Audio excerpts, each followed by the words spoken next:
Okay, so yan po mga madam sir, mga boss, mga lods, mga loading, mga idol. So another property for sale po. Ang ipapakita ko na lang po sa inyo. At dito naman po kami ngayon sa bayan po ng Santa Maria, lalawigan po ng Pangasinan. So medyo mahangin at palapit na yata yung bagyo. So meron kami papakita sa inyo na 3,000 square meter. Ilan po tayo? 3,341. 3,341 square meter po na nakaalong bypass road. Ayan, maganda for commercial. So tara, i-check natin yung property na ito.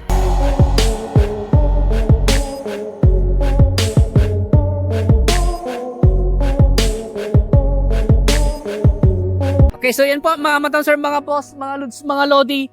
Ito na po yung property na binebenta po dito po sa bayan po ng Santa Maria, lalawigan po ng Pangasinan.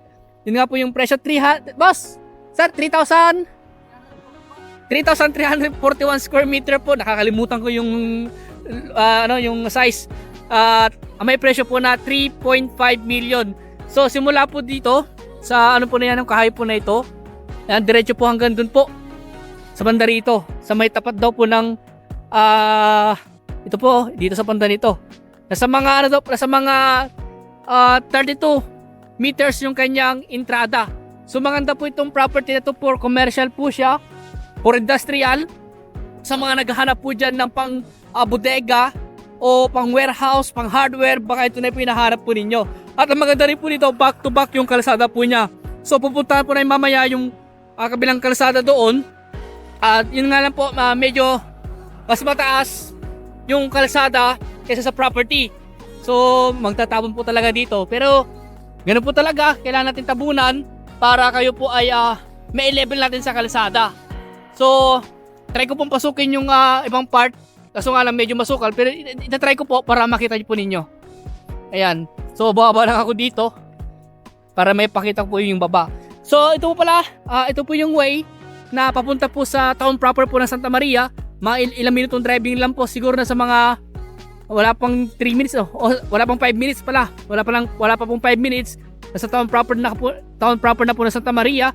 At ito naman po yung way na papunta na po sa Maynila, sa bayan ng Rosales, Pangasinan, papuntang Nueva Ecija o papuntang Tarlac. Ito na po yung way. So ang source of water po dito, siguro po may nawasan na kasi meron naman po dito, merong PVC pipe at pwede rin naman po deep well. Power line, wala akong makitang power line dito, baka andyan lang po siguro yung power line. Pero yung kable ng internet connection meron po. Ayan, pero dyan sa bandarian po may mga napakurang property na dyan, may mga kabahayan na po dyan, doon po may mga kabahayan na rin po doon. So papasukin po natin itong property na ito. Ayan. So, okay. Ito po yung property. Medyo lang po talaga, masukal. Kailangan lang po talagang alinisan po ito. Wala lang po tayong drone video po ngayon, pero babalikan po namin ito. I-drone po ni Boss Jason itong mga property po na ito. So, masukal lang po. Yan, may mga punong mangga to eh. Sabi nung contact po namin, yung source po namin dito nasa marami daw punong mangga to. Ewan ko lang kung nangyari po sa mayroon na natira daw yata na 2 mangga o 1 mangga lang daw po yung titira. Ayan. So ito po yung property. Andyan lang po yung bypass road. Masukal lang po talaga, kailangan na talagang tanggalin yung mga damo para makita nyo po yung ganda ng property na ito. Maganda po ito for commercial, for industrial, pwede rin pong residential.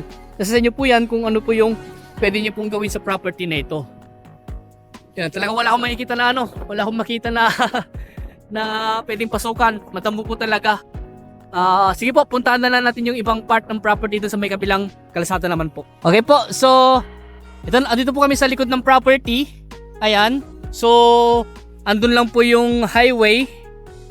Okay po, andun lang po yung highway, yung bypass road. Ito po yung property. Ayan, masukat po talaga. Yung sinasabi kong mangga kanina na 1 o 2, wala na po pala, namatay. Ayan po, namatay. Masukal. So simula po dito. Ito po yung muhon po niya. Ito yung muhon po. Ayan, andyan yung muhon eh. Tapos diretso po yan. Diretso po hanggang doon na po sa bypass road. Dito naman po ay siguro to farm to market road po itong taan na ito. At ito na po yung property na binibenta. Yan, masukal po talaga. Kailangan talaga linisan. Pero maganda po talaga siya pang commercial po dahil naka-along bypass road po siya. At dito po sa likod po, may mga kable naman ng kuryente dito. Siguro andun lang po yung power line sa bandaron. Andun lang po yung power line sa bandaron. Hanggang dito po yan eh. Ang dito sa likod siguro yung kanyang sukat, yung lapad ng nasa mga 30 pa rin po siguro. 30 mahigit. Ito po yung muhon oh.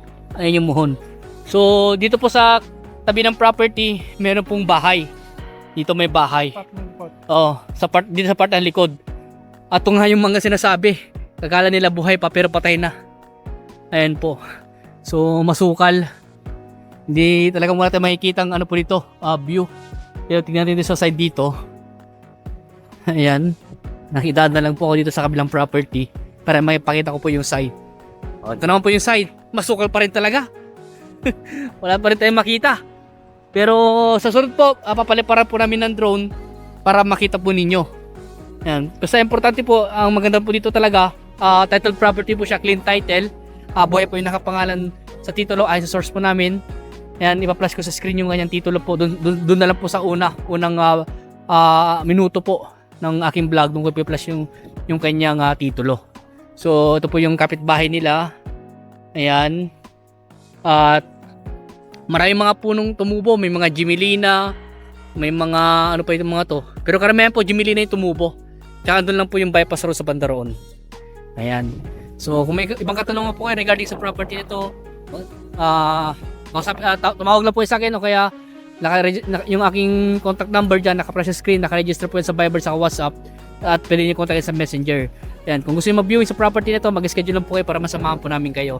At sa mga bago pa lang sa aking YouTube channel, pa-subscribe at din paki-hit yung notification bell para ma-update kayo sa binablog namin mga property. Ganoon din sa aking Facebook account, follow niyo po ako. Ayan. So ganito po muna. Maraming salamat po sa inyo lahat at God bless po.